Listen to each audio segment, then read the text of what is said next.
This film is about growing fruit trees in small spaces. To many people, an orchard is big trees in a big open field, but you can actually grow fruit trees in any situation. It's just a case of having the right tree for the right space. We're going to show you how to grow fruit trees in a range of forms to suit whatever situation you have. So here we've got apples grown as a step over. This is a variety called sheep's nose. It's this Victorian idea of having very low trees with just two branches that go left and right. They're originally used for a decorative effect around vegetable gardens, but it's a very good way of growing a considerable number of fruit on a very compact little tree. It's called a step over because you literally can just step over them.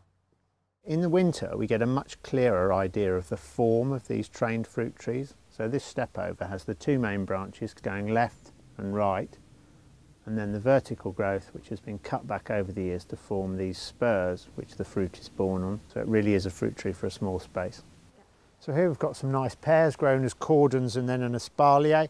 There's two varieties here, Burr Hardy and Doyen de Commis. But it's that idea that you can train fruit into a sort of fence-like structure. So an espalier has branches that go left and right horizontally. These are all trained forms which are some are pruned, so it's a constant case of clipping out the pieces you don't want, retaining the pieces you do and tying them in. These are grown on a wire. So it is literally an edible fence. Nice crop of pears there this year.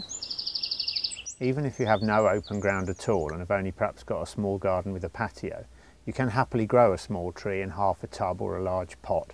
Fruit trees are grafted onto rootstocks, so that determines the size the tree will get to. You can have the same variety on a different rootstock.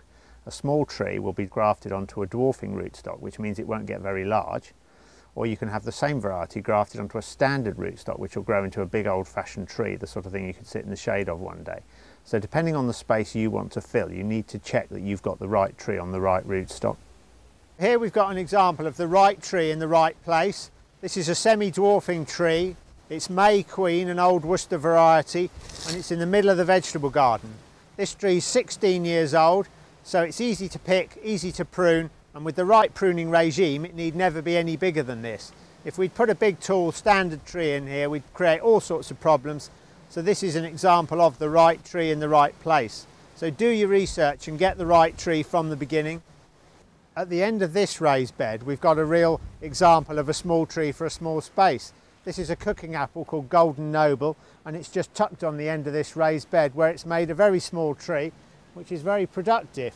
So again, it's just tied in and clipped in to fill the space. Any chance of it getting too big, we just clip it back. Another feature is apples grown over an arch. So a cheap metal arch from a garden catalogue with a green cooker planted one side and a red eater planted the other side. And as they grow, you tie in the branches you want to keep, clip out the ones you don't, and ultimately we could actually remove the arch and the entire structure would be living apple tree.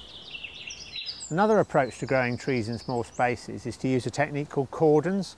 So this is where you plant a tree at between a sort of 40 and 60 degree angle, tied to a wire, and it doesn't really develop large branches. All these branches are pruned to create these short stubby branches that the fruit is borne upon. And you can use a line of them to create a division or a partition between different parts of an area or garden. It's a good way of growing a lot of different varieties in a very small space, and you can get 20 or 30 apples off what is actually a very, very small tree.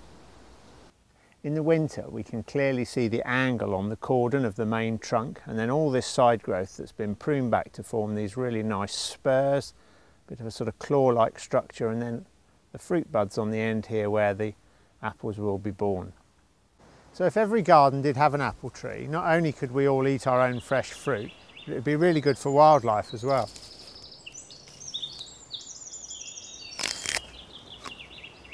Just to show what's possible, here we've got one small tree with 7 different varieties growing on it.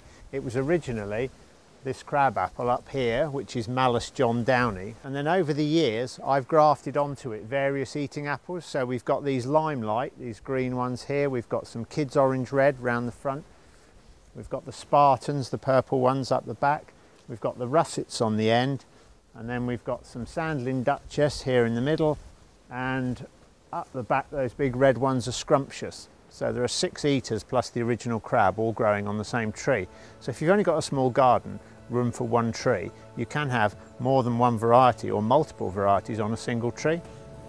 So hopefully this video has inspired you that you can grow fruit trees in any space You can even have an entire orchard in the smallest of spaces.